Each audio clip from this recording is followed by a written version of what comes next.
Hello and welcome to the Surgical Spirit Podcast. I'm your host, Dr. Haidar Al-hakim, the Third Eye Doctor. Pull up a chair and get ready for some candid and uncompromising discussion with experts, innovators, agitators, and influential people from every corner of health and well-being. From inside the hospital to at home in the kitchen, we're leaving no stone unturned in our quest to uncover the secrets of healthier, happier, more successful, and less stressful lives.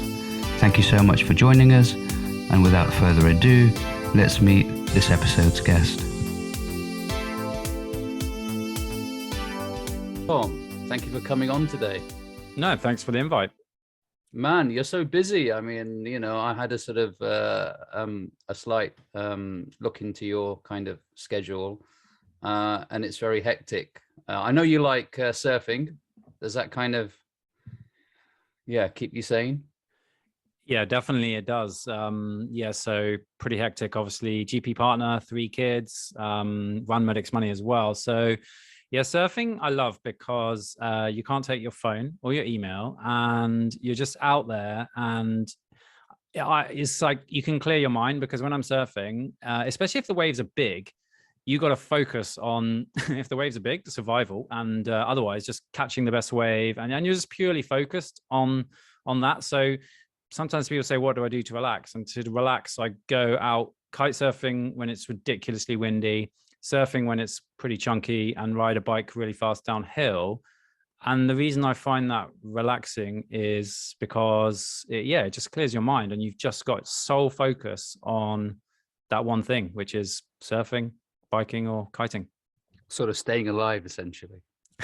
I wouldn't be that dramatic, but certainly when it's big, mistakes get punished. So you're pretty focused on not making a mistake. And it just, I don't know if you find that, but when you've got a lot on, your mind is so full of things, and to clear it fully is quite hard unless I've tried meditation, and I get too distracted. But I guess like surfing is a bit like meditation, because I just focus fully on that and nothing else, which is good if you're busy. No, I agree with you. I tend to like having arguments with the wife because it keeps you like focused on the edge and in that kind of sweet spot of no man's land, and also similar arguments and similar emotions, but you just don't know what's going to come next. So I guess that's my way of dealing with these things. What got you started in these adrenaline sports? I think like I lived by the sea, and when I was growing up, grew up in a normal working class family, we didn't really have access to a lot of these sports, and so I started them all later in life. I think much later in life. So it's partly like where I live by the beach, and I'd see everyone out kite surfing, but I just being honest, couldn't afford to do it. And then as I got a bit older and got some money, I thought, well, let's try it. And I think I just like to try lots of things, and some of them I enjoy and some of them pass by the wayside, but they're the staple kind of sports, I suppose. And what sort of things did you try which you thought, no fucking way, this is something that I'm not going to do again?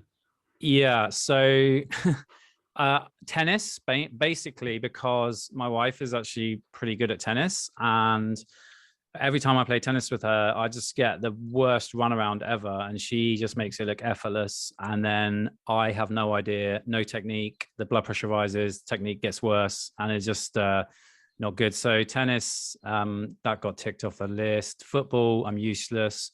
Rugby, when I was a kid, I was really skinny, and I went to a pretty rough school. So rugby was basically all-out warfare, but under the guise of it being a rugby game, and so I tended to stay away from that as well. That's my kind of journey. And what's the best wave you've ever surfed on? I think that's another reason why I like surfing, because there is no perfect wave. Every time you get an amazing one, you always think, right, something must be better.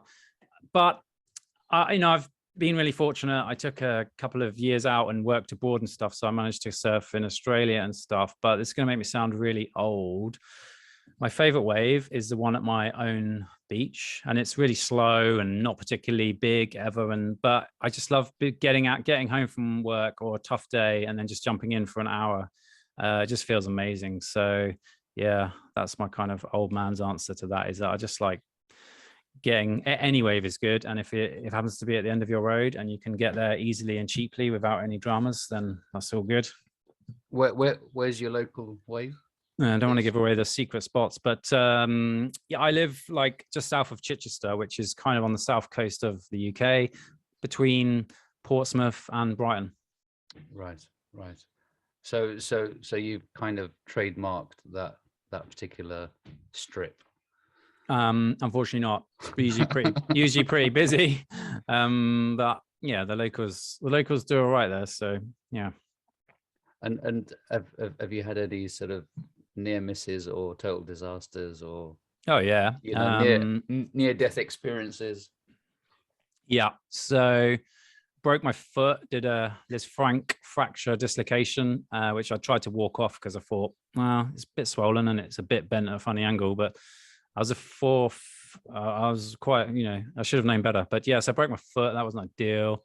I was fortunate enough to go to Hawaii, and I was surfing a massive wave, fell off, hit the reef, cut my arm, leash snapped, had to swim in with the tiger sharks bleeding from my elbow for about 45 minutes. So that was not ideal. But generally, that is a minority. Almost all sessions pass off uneventfully and seriously, like they are dangerous sports. So I've been doing it years. So yeah, practice and stuff is perfect. And at the moment, I've been out of really big waves for a while, so I probably wouldn't be hitting massive ones right now, just because I'm not prepared. You got to be prepared for all these things. And is it a kind of sport that you can get into, fairly easily? That because I need a lot of financial investments and things like that. Yeah, so as I alluded to, it's not the most accessible sport. Oh, I mean, surfing is. All you need is a board, and they're relatively cheap. But I think one of the things is, I could not really afford lessons, so I kind of self-learned, and that was a slow, painful process. So it's not that accessible, to be honest with you. I don't really know how you can change that, because not only, like football, if you're playing football, you schedule it in for Saturday afternoon, 3 p.m, and bam, you're on. But surfing, the waves don't come when you want them to.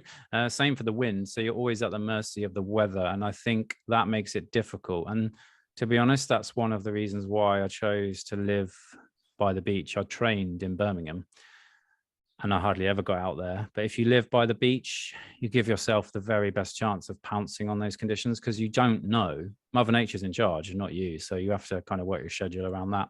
And sometimes that can lead to tension at home when you get home from a day's work and it's time to put the kids in bed. You're like, just going to pop out for a surf. Oh, right. I mean, I didn't realize it was that kind of unpredictable, and there's a science behind it. Yeah. So forecasting's got amazing, but essentially, yeah, the conditions aren't they're not scheduled. You just have to see how it is and go for it. Seize the day. So it's a bit like the financial markets. Yeah, I mean, no one can predict the future, the financial markets, and as soon as you acknowledge that and factor your plan around that, the better you'll do. Whereas modern forecasting for the weather, it's usually not far off. So I'd say the financial markets are even more unpredictable. Wow. And I mean, you mentioned that, you had some financial difficulty when you were growing up. Was that sort of at the forefront of your mind growing up, or, sort of thinking about, doing medics money, or am I way off? No, you're not way off. So I would just say, like, we were just a normal working class family. So, Yeah. We weren't rich. We weren't going off on airplane holidays or anything. We just went on just normal working class family. And then, when I went to medical school, I accrued a tremendous amount of debt. And at the end of medical school, I looked at my debt and I looked at my salary, and I was just in a blind panic, basically. And I didn't have any assistance, and that's fine. I was just looking at it thinking, wow, this is a big problem. And at medical school, we received no financial education whatsoever. Some people tried to come and sell us some stuff, but they didn't really educate us. They just wanted to sell us something. And so my panic meant that I just started a 14 or 15-year journey about teaching myself about money, and because I had to, and I got quite good at it. I managed to pay down my debts and started to optimize my finances. And I think what happened was I claimed back a tax rebate on my exams, which was, several £1,000s. And then some of my friends were like, right, you need to show me how to do that. And then their friends told their friends. And suddenly I was helping way too many people with their finances. And I never wanted to do something like Medics Money. I always want to be a doctor. I still like being a doctor and still work as a doctor. And so I tried to shut it down, but it just wouldn't shut down really. And then I bumped into my colleague Ed, who is a doctor as well, but also a chartered accountant and chartered tax advisor. And he had a similar journey and was saying about how he'd been helping people. And we were like, look, somebody should do something to, one, educate doctors, and two, connect them to good financial advisors and accountants who actually understand doctors. And then we were like, yeah, someone should really do this. And after much deliberation, that was basically how Medics Money was born. Wow. And in terms of the early educators that you encountered, were they kind of, the usual, people like, Gary Vaynerchuk and sort of celebrities like that? Or did you, do a course, or did you see your old economics teacher or professor, or how did you educate yourself? Yeah, it was just like, so online courses weren't a thing. I might be looking young under the lights here, but it was a while ago since I was an F1. So online courses weren't a thing.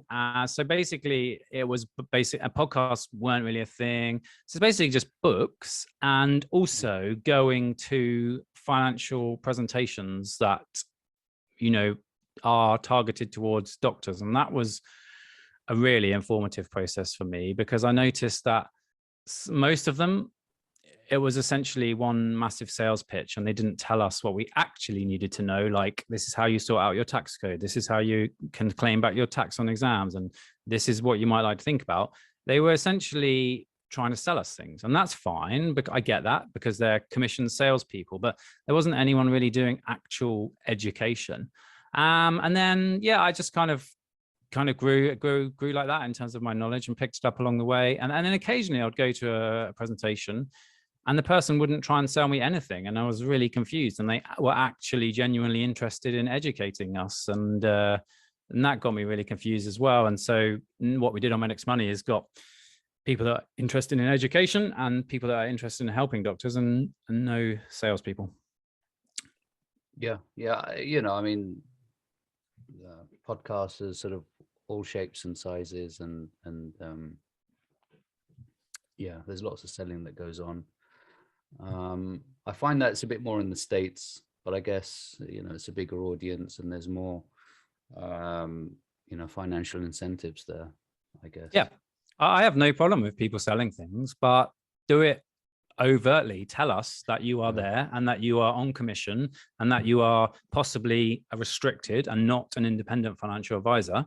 Tell us that stuff, and then we can process that information and make a decision on like that. And one thing we try to do on Medics Money is make it getting financial advice like the process of consent.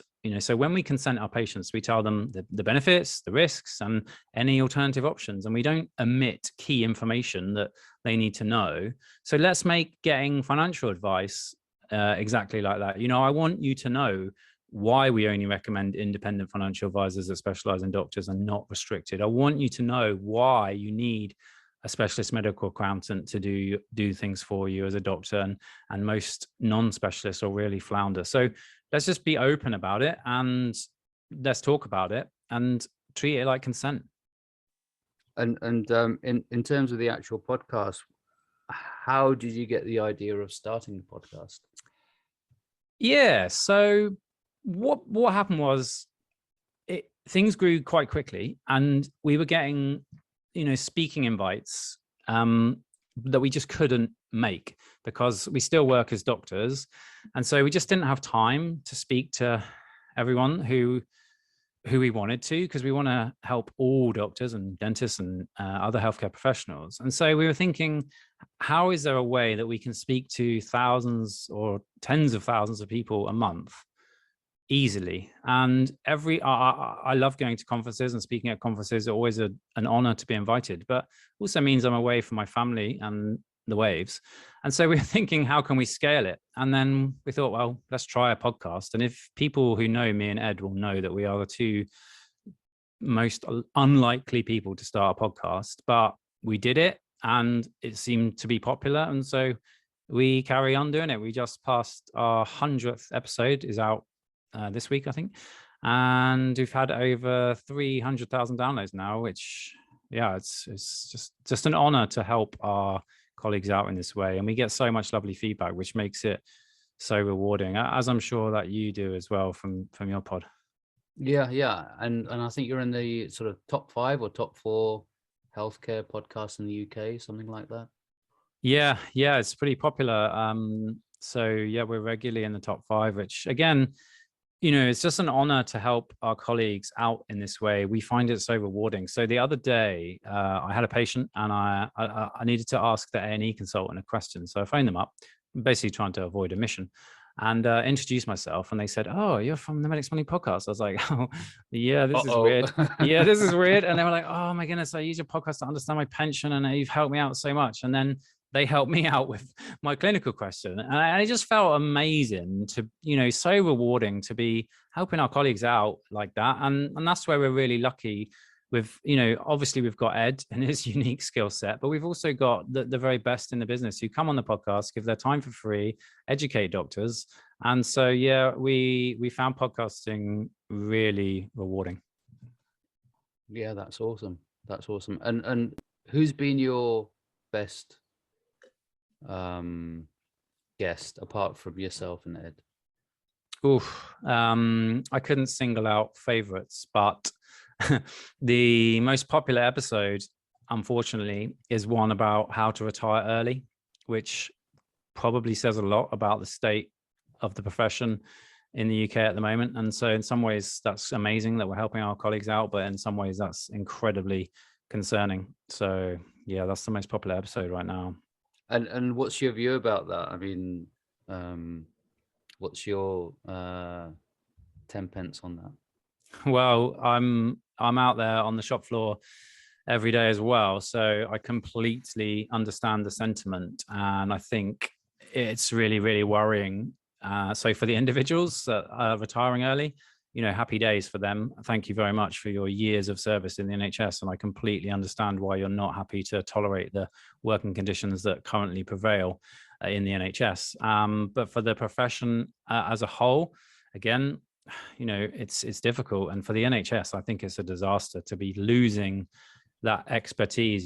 These doctors are, the more experience that I've been a doctor now 15 years, the more experienced that I get, the more I appreciate the benefit of experience. So to be hemorrhaging these people from our workforce is an absolute disaster. And I think the NHS will look back on the last 5 years and rue that nothing was done about, or seemingly nothing was done about it. But yeah, if the individuals are retiring early, like, thanks for your hard work and enjoy retirement.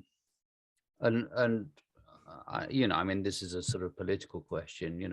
What would you do today that will stop this hemorrhaging? What would be your 3 top methods or tips? Yeah, that's a big question. So I guess there's a few things rumbling on. So you might be aware that some consultants have had a 30% real terms pay cut over the last 10 years, and juniors have had a 22% over the last 10 years. And money, what you pay your staff, is a measure of value. Okay. And there's other ways that you could value them, like not charging them for parking, providing them somewhere to get food, maybe supplying their rota to them more than a week in advance. And if they say to you, "I'm getting married in 1 year's time," don't say, "Well, sort the rota out." Say, "Yes, I could accommodate that very reasonable request." So yeah, that's one thing. I think for senior clinicians as well, that perhaps they've had the benefit of seeing better times, and now there's worse times, and it's just a multitude of factors. But I don't think there is an easy solution to the problem, but it feels a bit like to me that we're reaching a crunch point with increasing rota gaps, increasing waiting lists, and increasing retirements. It's a bit of a concern for somebody who works and ultimately relies on the NHS as a patient, so yeah. Yeah, I mean, it is worrying, being a patient myself, that, even though we work in the system, it's a bit of a maze, trying to navigate this whole, this whole system. And it must be very, very scary for the patient, who has no idea how the system works. Yeah, I often think at the moment that I'm doing an okay job as a doctor, despite the system, if that makes sense. And that's not a good feeling. So yeah, I mean, navigating is going to be difficult going forward, but it's got to be done, I guess. We can't just, I mean, how do you navigate a difficult wave, I guess? Is that a similar analogy? Maybe. I mean, you prepare properly, you train properly, you get enough people and enough resources so that you can, deal with that wave, using that analogy. And yeah, all of these things at the moment in the NHS are really difficult. So yeah, I think if the NHS was a wave, it would be incredibly difficult to surf. And occasionally you might wipe out, and it would be for factors completely outside your control, which is not my kind of wave. Yeah. I mean, well, we can't avoid it, I guess. And I tend to just carry on and plow through. That's my kind of ethos, really. I mean, the workload's going up, and I mean, I work in the NHS 5 days a week, and yeah, clinically it's quite difficult because you're getting more complicated conditions. Patients are much more, I don't use the word demanding, but rightly so, because we've had 2 years of no medical input whatsoever apart from the pandemic situation, and the pathology has got more complicated, and the support structure is less as well compared to 2 or 3 years ago. Yeah. I think people are just opening their eyes a lot more. Maybe that's people are sort of talking about it, I guess, whereas it wasn't much of an issue before because it was all hidden and unrevealed. Yeah, and I think, let's be clear, the NHS is still amazing. There's amazing practice, amazing. I get to see all my secondary care colleagues like yourself work every day when a discharge summary comes back to me, and it is still amazing. But I just think that the public need to know that the workforce is stretched beyond capacity now. There's queues outside the door for ambulances. This is not safe. This is not fair on anyone, not fair on the staff, on the patients. And so still the NHS is still great, but it's I don't know. In my 15 years, I think the last few years have been, and not just the pandemic, before the pandemic, were some of the most difficult. And again, let's just be honest about it. We fund the NHS really, really low in terms of GDP per capita. So let's just be honest about that fact. And we can't expect a Rolls-Royce service for, I'm using Ed's car here, but a Skoda Fabia money. You just can't. So we have to have an honest discussion about it. Hey, it's a good car, mate. Come on, Skoda Fabia does the business. Solid, absolute solid, and highly unlikely to get stolen. Yeah, absolutely. What do you think of all this sort of electric vehicle revolution? Are you bought into it? I'm getting stuck involved in my working class ways. So I drive, well, people say they're beaters, but they're well-used cars that are, I don't like to spend money on cars because they are expensive, they depreciate, they don't increase in value. So yeah, I'm a long way off of it right now. Got a 20, I think it's 10 years old, my Peugeot 206, 207. I'm not into cars at all. So yeah, I mean, we've got to look after the planet, and if it is a green solution, then I'm in favor of it. I mean, mostly I get around by cycling. So Oh, wonderful, wonderful. Now we're coming towards the end because I know you're a super busy guy. Obviously, apart from the listeners tuning into your podcast, what would be your three top tips to our listeners about making good financial sense in the years ahead? yeah, I think number one would be to just prioritize your finances a bit. It's easy when you're a super busy clinician. There's always something better to do than finances, and is not particularly interesting. Tax is very boring. Ed will probably be upset when he hears this, but get educated about your finances. There's loads of different ways you can get educated. You've got podcasts, you've got books, you've got websites, and obviously Medics Money is specific to healthcare professionals, but there's so many ways that you can get educated. And I just think as well, another thing, so the second thing would be start early. You know, compound interest is the eighth wonder of the world, according to Einstein, but you do need to start early. If you leave it really late until you get to 55 and you think, I'm done, I want to retire, but unfortunately, that might not be an option. And I suppose the third thing as well is, of course, money and finances are important, but we're only here once in our jobs. Day to day, we see people whose lives are cut short prematurely, not against the plan. So I think seize the day and make sure you enjoy life whilst you're on the way to improving your finances. And if at all possible, get out surfing as much as. Wonderful. And you know, I'd like to finish on this. What would you tell the 18-year-old Tommy today, having gone through what you've gone through over the last so many years? Yeah, I think if you get on it early, it will work out okay in the end. And debt is a big problem for, you know, doctors that are just graduating now. But at the end of the day, you're in a really rewarding job. You know, we get paid to make people better, and that is a fantastic job to be in, and it's still incredibly rewarding. And yes, it comes with some issues which we touched on today, but at the end of the day, you know, it's been an absolute privilege to be a doctor and to help people. I mean, I get paid to make people better, which is amazing. Wonderful, Tom. That's been absolutely stellar. How can people get hold of you? What's the best way? So we've got the Medics Money podcast, which is on all the usual platforms. So just search for it there. And then we've got our website, which is medicsmoney.co.uk. So that's two really good ways. We do post on Twitter occasionally, but not super regular. And then for me personally, as you know, we met on LinkedIn. So LinkedIn's always a good shout, although my inbox seems to be full of people offering me locum work at the moment.